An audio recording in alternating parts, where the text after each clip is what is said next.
Welcome to a special Lost Without Moments bonus interview episode of the Lost Without Japan podcast. Our bi-weekly podcast is focused on getting you to Japan for your first visit or to make your next adventure to Japan an even better one. Today's special interview episode is with Trevor Raichura, affectionately known as T-Ray to his many fans. This is your director of travel for TKIC Studio Productions, coming to you with positive thoughts and excitement for your next journey to Japan and finally his own as he returns to Japan in summer 2023. I'd like to thank you all for giving me a bit of your time today, and I truly hope this podcast finds you in a good place or on the path to a better one, no matter how it may seem at this moment. My belief is that we can all use a beacon like this one in our lives to help guide us during these times, and my hope is that Japan, along with this show, will become that for you.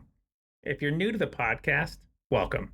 If you're a returning Lost Without listener, thanks for your time and just returning once again.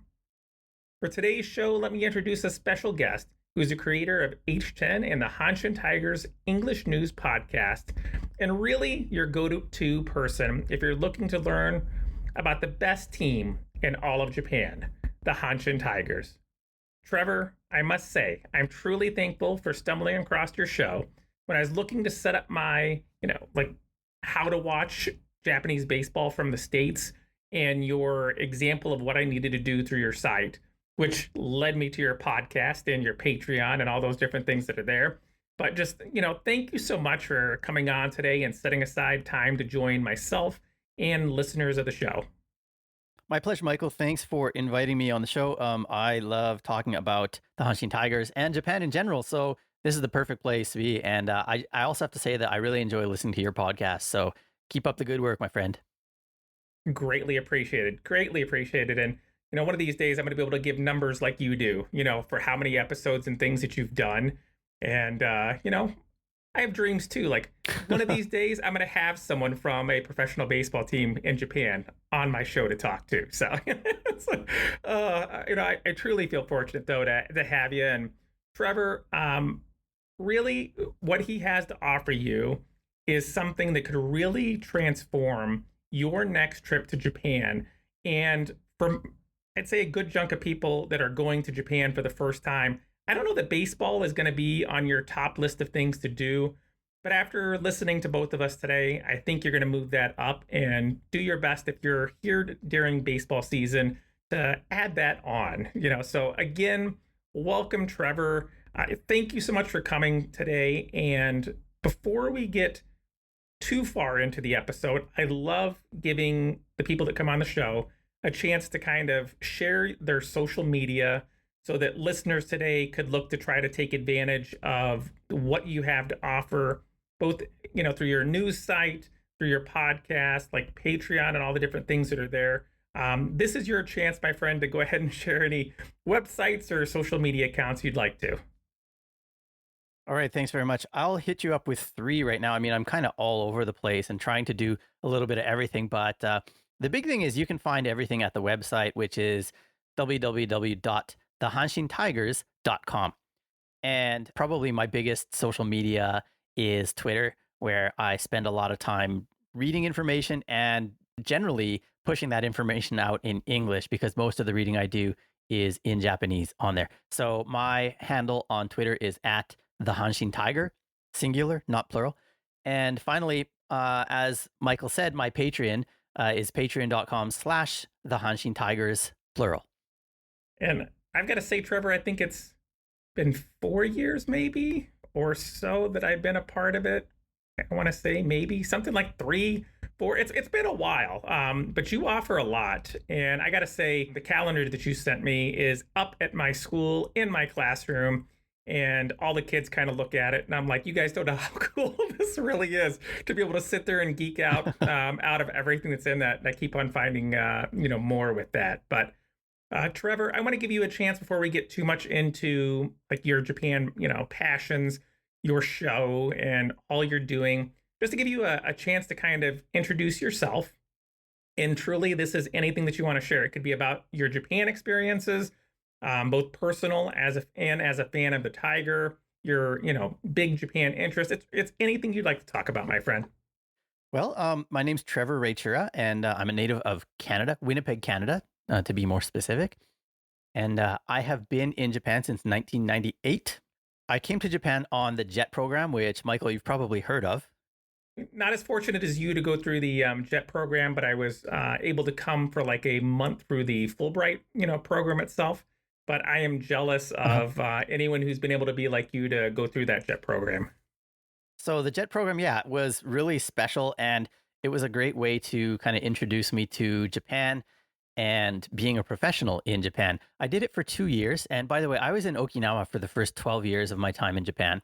So, thanks to the JET program and loving my experience in Okinawa, I just stayed there longer, kept working at various schools. And in 2010, I moved up to Hokkaido, where I lived for 1 year. So I enjoyed your talks about the snow festival and just hanging out in Hokkaido and checking out the lay of the land. And then I only spent a year there, and then I moved down to Hyogo Prefecture, where I am now. And so I've been here since 2011. I guess coming up on 12 years pretty soon here. And yeah, I became a fan of the Hanshin Tigers in 2014.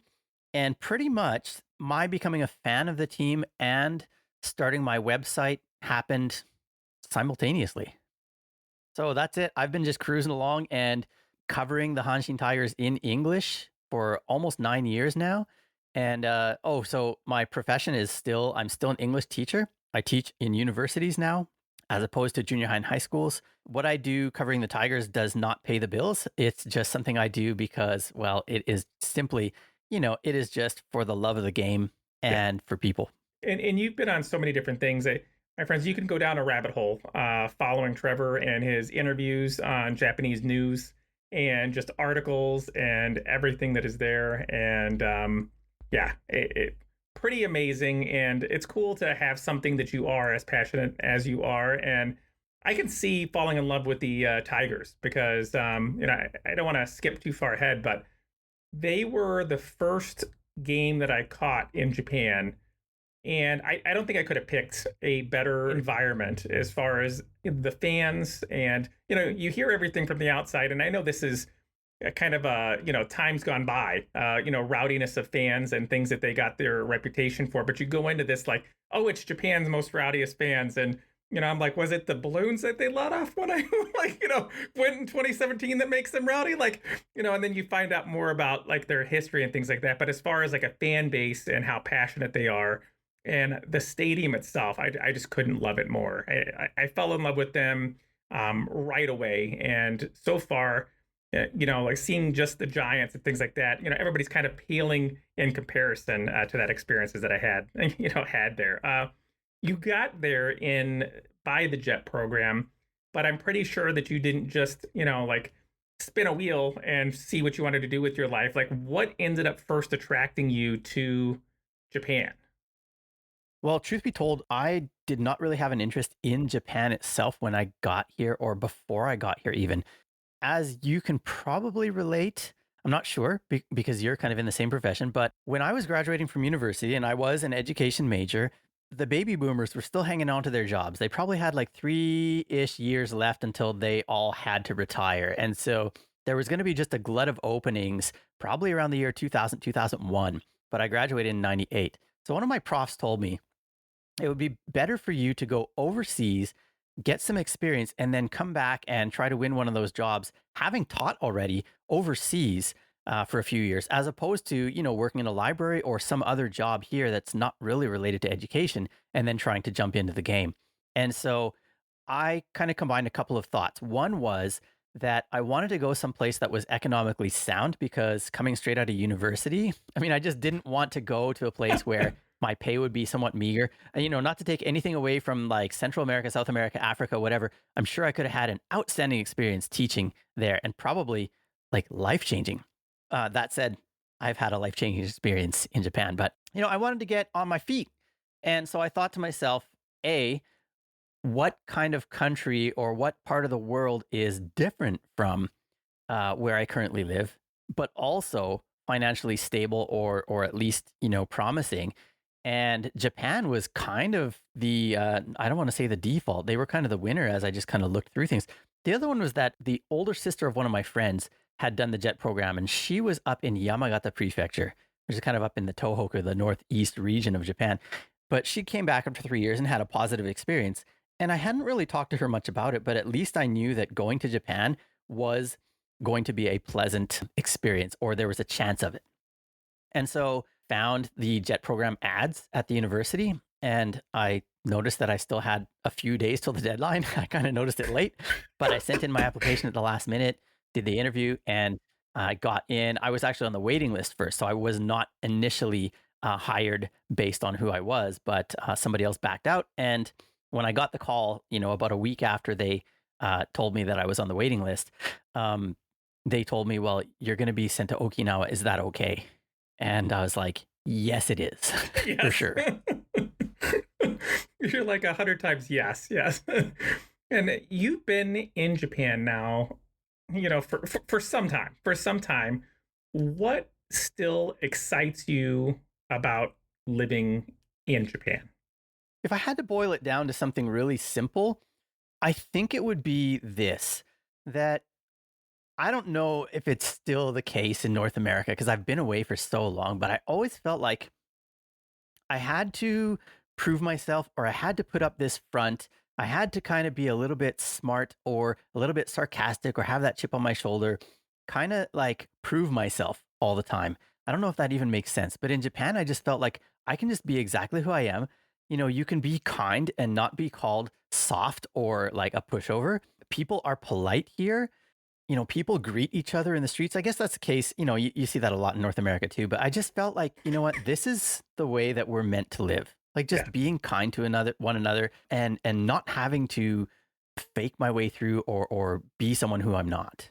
And I felt yeah. like I could do that here very well. And I still feel that way to this day. I can tell you, Trevor, I feel the same. Like I've lived all over the U.S., many numerous places, but like some of my favorite places were when I lived down south because people would do what you said, where it's like say hello and talk and get to know somebody, and I think people were a little more apt to want to get to know you. But I will honestly say, in Japan, you are accepted way more for being a teacher and respected so much more. Like people look at me when I tell them I'm a teacher and they're impressed. I mean, and it's not putting on an air like fronto, like like for you, like they're legitimately impressed that's what you're Yeah. doing with your life. And when I share my love of K-pop, Well, and J-pop, you don't have to put on you know, that air either of like, I'm no, super teacher, right? You no. just say like, oh yeah, I teach in an elementary school or junior high, whatever. And they're like, oh, wow, that's awesome. Yeah. And when I share like my love of K-pop, J-pop, and baseball, Japanese baseball, they're into that and they think it's cool. Like it's just one of those things. Like, oh, you do a podcast or you have like your different things. I don't know. I just definitely can feel you on that. Now, was it during? I mean, you're down in Okinawa, like to start off, were you able to catch a baseball game, like something that's out there, or when was your first like actual professional baseball game for in Japan? Being in Okinawa, this is the perfect timing for this interview because today is day one of spring training. That's basically the only time of year that there is any pro baseball going on in Okinawa itself. And truth be told, like people there are not that interested in NPB in Okinawa. I mean, there are kind of the hardcore baseball fans down there, but it's not the same as it is up in mainland because they don't have a team there. So I think my first experience with NPB was 2006 when I went to the Yokohama Bay Stars spring training. I had a friend who was into baseball. He kind of had played some college ball and he just wanted to throw a bullpen with the Bay Stars. And we just went there on a whim and asked them, and they were like, oh, that sounds interesting. The only thing is, because of insurance purposes, we can't let you do it because if something happens, we're liable. But maybe next year, if we can get this going ahead of time, we can make it happen. And that was just thrilling in and of itself. But I didn't really catch the NPB fever while I was down in Okinawa at all, simply because, as I said, there wasn't a great fan following. And I don't know about you, but one of the big things for me about following any sport or any team is the community that it creates. Yes. And because, like I almost felt like following Japanese baseball down there would be the same as following NHL hockey down there, which is something that I did, but it wasn't something I could share with people with, I couldn't, my passion just couldn't come out because it wasn't reciprocated at all. And so it really took until I got to Hyogo, where I am now, Hyogo Prefecture, that I really caught on with, liking NPB. That's awesome, and I know that so much of your life has to be just teaching in general, and you have a family, and Right. you're doing this, your H10, your podcast, and everything. Do you have any other activities or outside hobbies that are kind of separate from baseball, or is this, taking up all your time, my friend? Yeah, it does take up the bulk of my time. I will say that for sure. Since the pandemic started, I've kind of gotten a little bit more serious about fitness. But I wouldn't say by any means that I'm like a fitness guru or anything. I just, I take care of myself now more than I did before. But outside of that, I don't know if there's necessarily anything Japanese that I am super into. But before I got into the Tigers and Japanese baseball, I mean, I kind of just buried myself in learning the language, which included, I really got hooked on kanji early on and took some kanji proficiency tests. And then I took the Japanese JLPT, Japanese language proficiency test. Is that what Yep, yep, stands for? Yeah, I yes. took that in 2010. So, but those were just things to, I don't want to say keep me busy. I mean, I really was genuinely interested in the language. And one of my stances, and this is true both with my Tigers stuff and even before that with language, is I don't really want to be seen as a foreigner, even though I do want to be seen as a foreigner. I don't want people to ever forget that I'm foreign, but I also don't want them to treat me in a special way. And what I mean by that is kind of handicapped, like, oh, you're a foreigner, so you can't read this, right? Let me help you. Or you're a foreigner, so you don't really know the Tigers the way that I know the Tigers. So let me tell you a little something about the Tigers. So I'm more the type of like, you know what? I want to fit in with everybody else. So if everyone else is reading newspapers, I want to be able to read a newspaper too. If everyone else can talk about the 85 years of Tigers history and some of the great moments and some of the great players, I don't want to, just have those question marks above my head when they're talking. I want to be able to jump into the conversation. And so when I get into something, I go all in. And that's kind of what I did with kanji at first. And that's what I'm doing now with the Tigers. And so it kind of doesn't leave me with much time to get into very much else. I can get that, and I'm finally to your point, my friend, because I kind of have the same thing. I've like really putting a push in to get past my initial starts of trying to learn Japanese because I feel like it may be another 11 years or 12 years until I can get out to Japan. But I am going to go. And after being there for a little bit, it gets tiring having to rely on others. And that's not something that I normally do in my life, So I really want to, like, my goal this time when I go with my son in summer is to have, like, my hiragana, katakana down and have some of those base kanji in place and have some initial, like, greetings and just some base things that I can do just to get myself going and then follow up when I go by myself the following year to have another year under my belt. And even if I sound like a 4-year old or a 5-year old, I don't care. But I just want to Mhm. be able to have like that some sort of communication and not have to do what I've done before when I was flying out of Narita and couldn't get across to the taxi service where I wanted to go, where my Airbnb was. There was up in these mountains where nothing showed that itself was, and I had to walk the whole way Oh, because I couldn't get anyone to take me. So yeah, I can see where you'd throw yourself into that.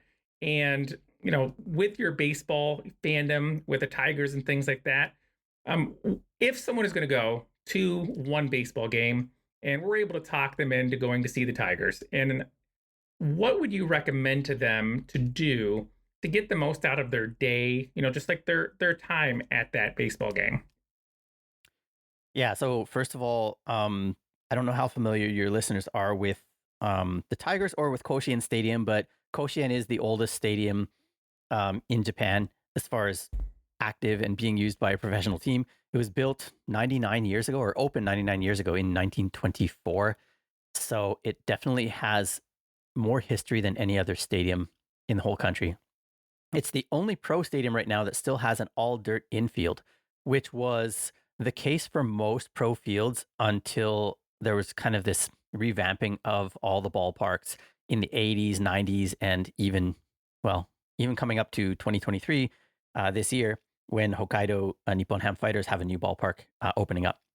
But so that all dirt infield is kind of crucial because the high schoolers from all across Japan play in a national tournament at Koshien Stadium twice. There's 2 tournaments per season.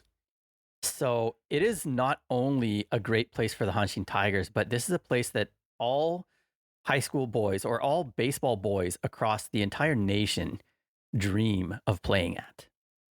So it is the field of dreams of Japan, literally. And there's even a documentary by that name about Koshien Stadium.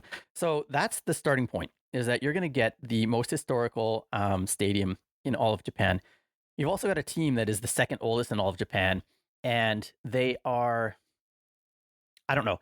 I don't really see any reason to not like the Hanshin Tigers. I mean, there are reasons to not like the Giants because they are like the Yankees of Japan, and some people just simply don't like the Yankees. There's reasons to not like the Hawks because they win too much or they spend way more money than anyone else. There's reasons to dislike some of these other big name teams. But the Tigers, I don't really see any reason to dislike them other than the fact that they don't win, or maybe sometimes the fans are a little bit out of control. So, all that to preface what you would do when you come to a game, I would recommend definitely coming early. And there's a few things to check out outside the stadium, including there's like a shrine just outside of Koshien Stadium, which is kind of, it's got like a Hanshin Tigers motif. So you can go check that out if you want to get in some Japanese culture that's not related to baseball, but has baseball tied into it at this particular one. That's kind of an interesting place to go. There is kind of an homage or I guess it's a plaque for Babe Ruth because Babe Ruth visited the stadium in 1934. So you can check out kind of the Babe Ruth little area there. But then in general, there's a couple of good merchandise shops outside of the stadium, and then just take in the fan atmosphere. The earlier you get there, the more crazy fans you're going to see because fans get there nice and early, and especially the rowdy people in the right field stands. Some of them are dressed quite lavishly. Some guys have full tiger costumes. I met a guy one time who wore like full tiger face makeup, and I was sitting near him during the game, so we kind of exchanged words and contact info.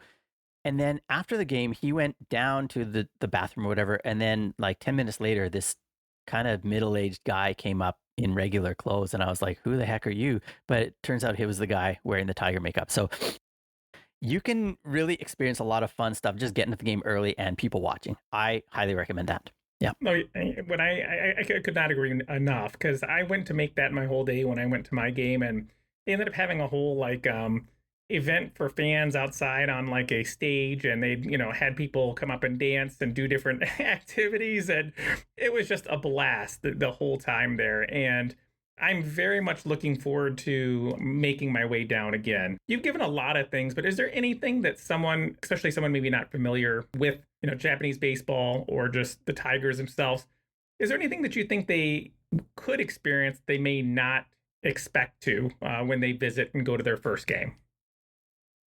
Yeah, for sure. So first, one more thing, just to back up to your previous question, Sure. is that generally speaking, Japanese fans, and I can only speak for Tigers fans because I've generally just gone to Tigers games, but they're really excited to see foreigners at the games as fans. It's becoming more and more of a thing here at Koshien. Like there are more foreigners going to games now than there were, say, 10 years ago. But nevertheless, when they see a foreigner at the game, like they're usually pretty excited. They might come up and try to speak a bit of English with you or whatever. And they're quite generous as well. Like they might give you a towel, they might give you something to remember the Tigers by, just because they're happy to see non-Japanese people taking in the Japanese game. Now, as for the game itself, one of the things that characterizes Japanese baseball, and if you've listened to other podcasts or seen videos or whatever, you might know this, but the players, especially the main starting players, they all have kind of a chant or a song that the fans will sing during their at bats. And so there's never a dull moment. When the home team, in this case the Tigers, are at bat, it's nonstop noise from the crowd, and it's very organized noise. So it's Japanese in that sense, right? It's not just like say what you want when you want. It's really like, hey, let's all sing this song together and really cheer this player on. So you got 45,000 fans singing this song in unison throughout the players at bat. Next player comes up, same thing. There's another song. If there's like an RBI chance, there's a special song for those special chances. When the team scores runs, they sing the team song, which is called, well, officially it's called the Hanshin Tigers song, but it's got another name as well. But they'll sing that every time a run scores for the home team. And then when the visiting team's up at bat, there is like a special section of the stadium that's kind of reserved for the fans of the visiting team. And so you will hear their chants and songs as well. It's just a lot quieter. But nevertheless, I mean, it's just like a fun atmosphere just to stay in your seat the whole time. And that, that doesn't even mention going out and checking out the different food options at the stadium or other stuff kind of in and around the game. So if you think that baseball is baseball everywhere in the world, that's definitely not the case. Japan is a special brand of baseball that you'll definitely want to take in if you come to Japan. Yeah, and I can't say it enough. And I like, part of the reason I wanted to have you on is not only, I talk about different baseball, opportunities when I'm talking about like my day trips and things with listeners, but I wanted them to hear from somebody else that, hey, add a trip to a baseball park. Doesn't matter which one it is. If you happen to be by something and there is a game going on, add it to your itinerary. I feel it is with all of those fan chants, with all the different things that are here, seeing everybody into it. You don't have to be into baseball. You don't even have to watch the game. You can just watch everything that's going on in the stands and have a fabulous, fabulous time. So, please, add that to your itinerary. And I got to tell you, thank you for like setting up the different things you have through just your podcast, your Patreon and things. And could you just real quick just share some of what you offer through your Patreon for listeners of the show that might be interested in, just like I said, choosing the correct team to root for? Yeah, absolutely. So I will say this, like I started my website or my blog, I guess, partially motivated by the fact that there isn't a lot of English content out there. Actually, there was zero English content out there about the Hanshin Tigers when I started this. And I really felt like there's potential for people overseas and even people in Japan, expats who maybe struggle with the language, to get more into the team. And if you don't have the language, there just weren't any resources out there. So I wanted to make the team accessible to people in Japan who do not speak Japanese, but also to people overseas who are interested in the game. So on Patreon, I've got several tiers, and I'll just kind of run through a few of the basic ones because it might take too long otherwise. So the team puts out a magazine every month, and I translate one article from Japanese to English for people to be able to read part of the monthly magazine, just as kind of a fun extra thing to get some more information, things like that. I've got proxy services where if anyone wants to order merchandise where they don't ship overseas, you can have it shipped to me and then I'll send it out to you. So I make that an option once a year that I'll send you a package of stuff that you've ordered online. And then I have done a tier where I offer like jerseys, kind of limited jerseys that I happen to have. I don't go out and buy jerseys for people for this, but I have some extra jerseys in stock. But the one that you're on is the Koshien Tour. Yes. Which is for people who, if they want to have their tickets kind of, I mean, I'm not going to pay for the tickets, but Correct. I'll go out and secure them if people are interested. Not only that, but when you plan to come to Japan, if you want to have a tour of the stadium and have someone with you during the game who can kind of talk you through stuff about the players, stuff about what's going on in the stadium, whatever. They even have like a stadium tour. So we could go on that and I could just kind of translate for you into English as we go through it. It's just to make your stadium experience whatever you want it to be. That's the Koshien Tour tier. And then also I do Japanese language lessons for people who are interested in learning Japanese. Once a month, we do like a 30-minute session. And it doesn't have to be centered on baseball, but a lot of people who are on my Patreon want to learn baseball Japanese. And so I give them some terms and we just maybe talk a little bit about players or about how the team's doing in Japanese. And I try to keep it, I keep it at my students' level, however they are, whatever they're comfortable with. So all sorts of things. Again, my goal is to make Hanshin Tigers baseball accessible, fun. And my motto is kind of like, I don't want the language barrier to be what prevents you from becoming the fan you want to be. So however deep you want to go with the Tigers, jump on my back and we're going. And when I talk to people over, back home, and they're like, "Why are you going to catch a game?" or "Why are you a fan of, the Tigers and things like that?" I'm like, "I'm a Cubs fan. Of course, I'm going to be a Tigers fan." And I said they share a lot, like in some regards, prior to like the Cubs World Series, win and things like that. But there was a lot of struggle being a Cubs fan for quite some time, and see a lot of similarity with that. And they are a very lovable team, and like you were talking earlier, was it just because you ended up in that area you think that you fell in love with the Tigers? Or do you think if you had ended up elsewhere in Japan, it would have been another team? I don't want to throw controversy at this point in time, but was it, because you happened to be there and wanted to, connect with your students and things like that? It's kind of a combination of all those things, but you mostly hit on the head. If I had ended up in a different part of Japan, I probably would have followed the local team, whatever that team might have been. And so, as I was saying earlier, one of the attractions to following professional sports or becoming a fan to me is to be part of the community and having that experience. And so, if I were like in Sendai and I decided to follow the Hanshin Tigers, I mean, I don't think I'd have very many people to talk with about the Tigers because that's Eagles land, right? Rakuten Yes. Eagles. Um, that said, I don't think I ever would have become a Tokyo Yomiuri Giants fan just because I'm kind of opposed to how they do things, and just reading some of the stories about what they've done really turns me off from them. But back to the what you were saying. Um, so I actually wanted to be a sports journalist before I got into the teaching profession. That was my childhood dream. And around age 18 or 19, I kind of tucked that away because I felt like it wasn't for me. And it kind of came back to me around 2014. I was talking to a career coach and just, trying to figure out what to do with my life because I didn't know if I wanted to teach forever. We could talk about that a different time, just about English education in Japan. But I felt like I was spinning my wheels. And he said, "Well, what would you do? What would you do if you could do anything?" And I said, "I'd probably become a sports journalist." And he said, "Why don't you like try doing like a blog or something in English about the local team?"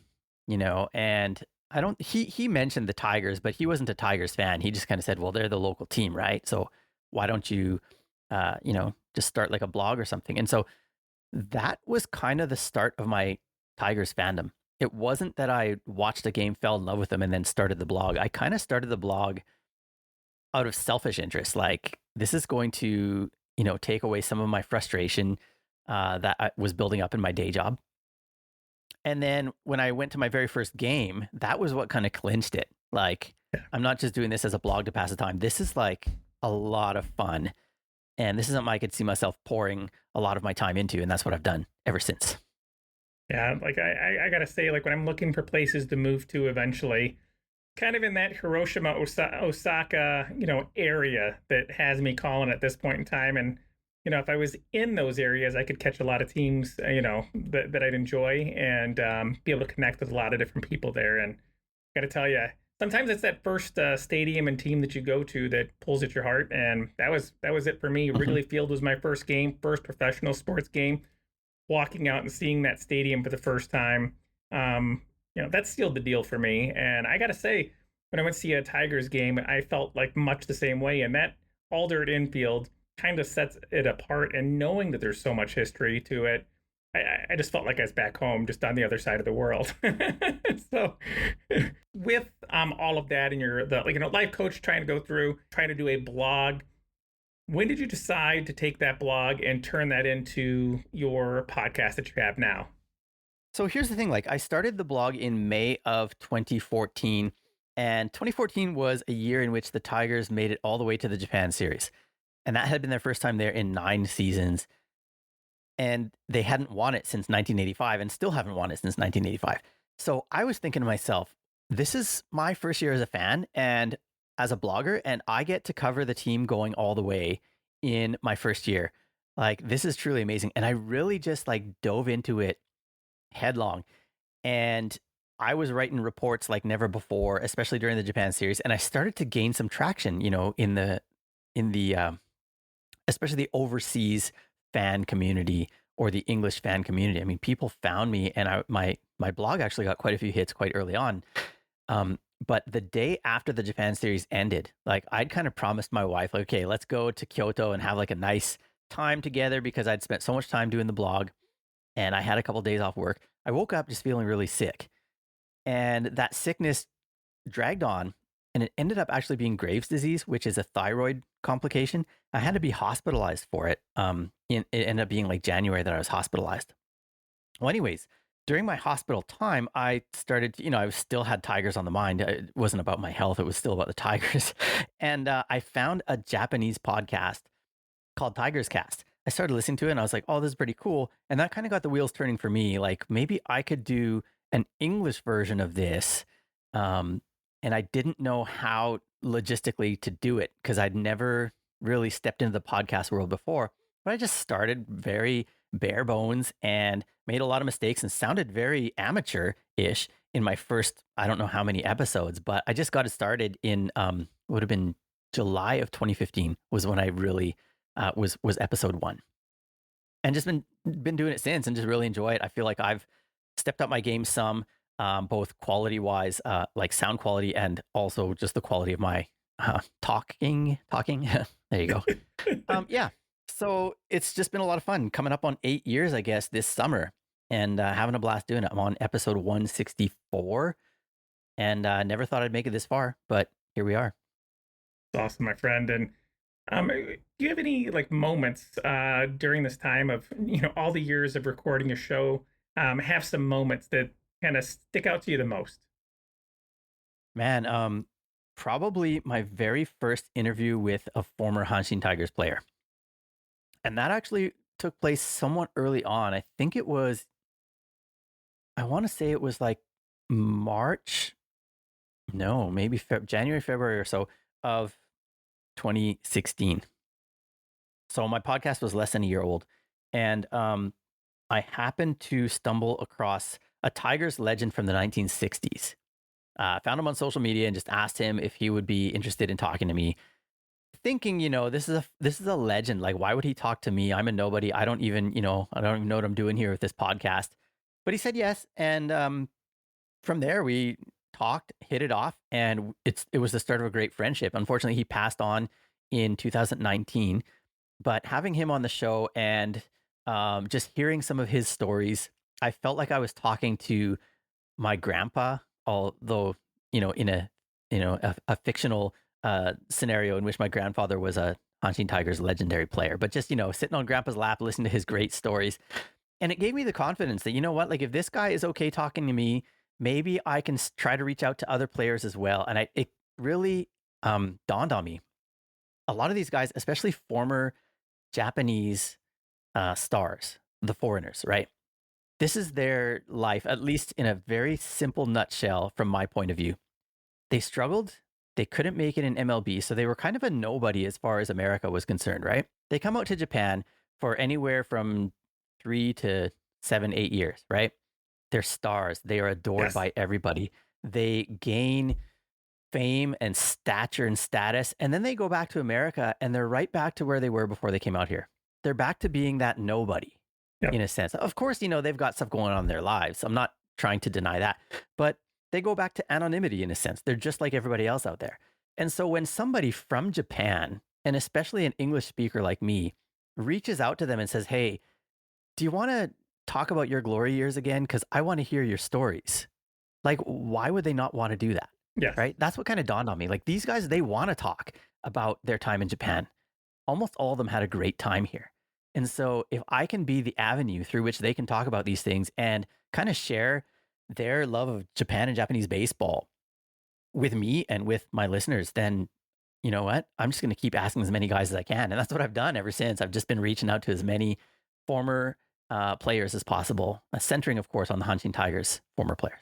Now, in the last couple, seasons, you've been getting current players too, and talking about Yep. them, and they're about to start with the team, or how their time with the team is going on, and you really are getting a lot, of just pretty impressive things, and I enjoy each and every time you have somebody on the show because it's one more way to connect with them, and you have that. Do you have any goals for your show for this upcoming season besides the Tigers winning it all. What are some other goals you might have? For the show proper, I mean, kind of just want to keep it going and get some good momentum going. I it's always my goal to talk with every single foreign Tigers player on the roster, but they're either some of them are too busy or the team actually doesn't really want them talking to the media outside of the team's approval. And so they kind of have to sneak around things to talk to me. They might just say, "Oh, I'm just talking to a friend for a podcast that he does back in America," and the team's like, "Oh, okay, whatever," and they don't care. So I definitely would love to be able to talk to all of them, but Michael, beyond just talking to these guys and putting them on my show and kind of gaining a name for myself, this has always kind of been to me about helping out their families as well. And one of the things when I started my blog and the website was I hope that the families of these players discover me. So going back to 2014, we had Randy Messenger and Matt Merton as our main foreign guys, right? They were the stars. They were the English speaking foreigners on the team. And actually, both of their families ended up finding me. And I kind of felt like I was doing them a service because whether they're the immediate family that are here in Japan or the stateside family, they don't get to hear or read anything about their beloved son, brother, cousin, friend, whatever, in English.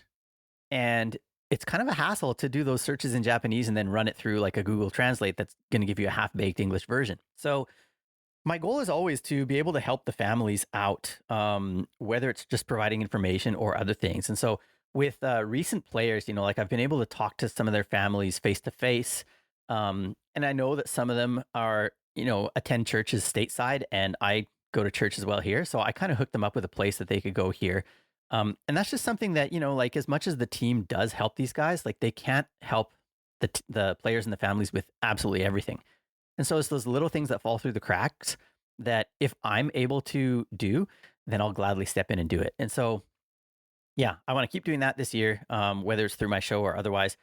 And, ultimately, if the team ever wanted to pay me to do this, then I would gladly do that. Obviously, I'd have to follow their rules a lot more closely, but yeah, if that ever came true, that's kind of the ultimate right there. I could be with you on that, my friend. Yeah, be a rough way to spend your time getting even more access to the team and everything that's gone. And man, with hopefully as borders continue to open up more and people begin to travel more, how great would it be to have an even larger international audience just for Japan baseball in general? Because I do feel like there's a large untapped market, not only here in North America, but just elsewhere in the world. And having you as a point of, I can get behind that. You can use me as a reference, my friend. Thanks. Thanks. There's a Mike from Chicago that is a Cubs fan and likes Matt Merton and, Kosuke Fukudome and, various other people that were, past Cubs that have been on the team. But, it's great, my friend. It's great. It was good goals. And I just want to get kind of back to yourself and kind of like our Beyond the Japan section of things. And just ask if you have any, and these can be about Japan, the Tigers, whatever you would like, but just a section to kind of share a little bit more about yourself, where if you have any favorite books, podcasts, YouTube shows, anything else, baseball or non-baseball related that you'd like to share. Yeah. So pretty much all of the baseball connected stuff that I do is all in Japanese, in the Japanese language, simply because there isn't a lot of literature in English about Japanese baseball. For those of you who know Japanese baseball, you could possibly know the name Robert Whiting. He's written a lot of really good English books about Japanese baseball. Rob Fitz is a baseball historian who has written some awesome stuff. And actually, if I could shamelessly plug a Plug away, book my that friend. is going to come out sometime this year, Rob Fitz has basically gathered a bunch of writers together to take on this huge project. It's through SABR, the Society for American Baseball Researchers, something like that. They basically have written, volume one is out. It's the history of American baseball tours of Japan. So we're going back to like the late 1800s when the first Americans came over and played baseball in Japan, all the way through to I think 2019, 2018, 19 was the last one. And so volume one is already released. I think it goes until the end of World War II, if I'm not mistaken. And then volume two is coming out this year. And I've written a chapter in that on the 2004 MLB tour of Japan. Something I didn't know anything about until I did the research, but it was quite interesting to look back on some of the names on both sides that were in that were part of that tour. So those are two authors that you'll want to kind of investigate if you want to know more about Japanese baseball. If you want to know more about the Tigers, there's an amazing book by William Kelly called The Sports World of the Hanshin Tigers. Have you read that, Michael? I have not, my friend. I have not. You must. It is really good. It's an anthropological look at the Hanshin Tigers, not the team, but rather the kind of microcosm of the Kansai culture. So how does the culture of Hanshin Tigers fit within the macro culture, if you will, of Kansai and of all of Japan? Really fascinating. Very well done. And then yeah, the rest, like I said, I'm doing a lot of Japanese related stuff. As far as podcasts go, I listen to The Art of Manliness. I don't know if you ever heard that one. I love that show. That's probably my go-to as far as English language stuff. Yeah. No, it's nice to have some other things, and like you agree, I'm gonna try my best. If you have any links or things you want to share with me, I'll put that in our show notes, just to help promote, the other books and things like that, and try to look them up for what I can find. But try to put those in the show notes for you all. And before we wrap up, because I don't want to take up too much of your day, I do, like I said, truly just appreciate you so much for coming on. But is there anything else that you want to share with our listeners that maybe we haven't discussed or talked about to this point? Yeah, I would say that if you come out to Japan, it's really great to just be open to new experiences and to new ways of thinking. And even though there are a lot of attractions in the big cities like Tokyo and Osaka and Kyoto, Hiroshima, etc., there's stuff to do in every part of Japan. You can get yourself, well, geographically lost, but even just mentally, like you can dive down that rabbit hole and stay down there for a lifetime. There's just Yes. so much to see here. It's such a rich country as far as culture goes and as far as just the kindness of people. And I think the further you go into the countryside, the more warm-hearted you'll find that people are here. Whether they can speak English or not, they want to welcome you and they want to get to know you. So, yeah, if you're still kind of on the fence about coming to Japan, I'm going to try and just blow some extra wind your way so that you fall onto the yes, I'm going to Japan side, because it will change your life and you will not regret coming out here for sure. Like some people say, there's something in the water, because people look at me funny when they talk to me, and they're like, "How can you go back to the same country year after year?" And I'm like, it's really easy. There's just so much to do that are on my list, and every time I go, that list is bigger than when I arrived. When I leave, and it just I can continues to see go that. that way. It really does. I want to thank you again for joining us today, and just having a time to sit down today. I've thoroughly enjoyed it, my friend. I appreciate it. I had a great time as well, Michael, and keep up the great work with your podcast. Yeah, thanks again for having me on. Thank you. And on behalf of Lost Without Japan and the entire crew, I'd like to thank you for joining us today for this interview. We look forward to seeing you on board again for our next regularly scheduled episode as we continue our discussion on Japan, travel, culture, and your Lost Without moments. If you enjoyed today's show, please consider joining the show's Patreon. Information about that and my current free 30-day trial is on the links for all of our show notes for today. So to everyone out there, Oginki Day. Stay well, my friends.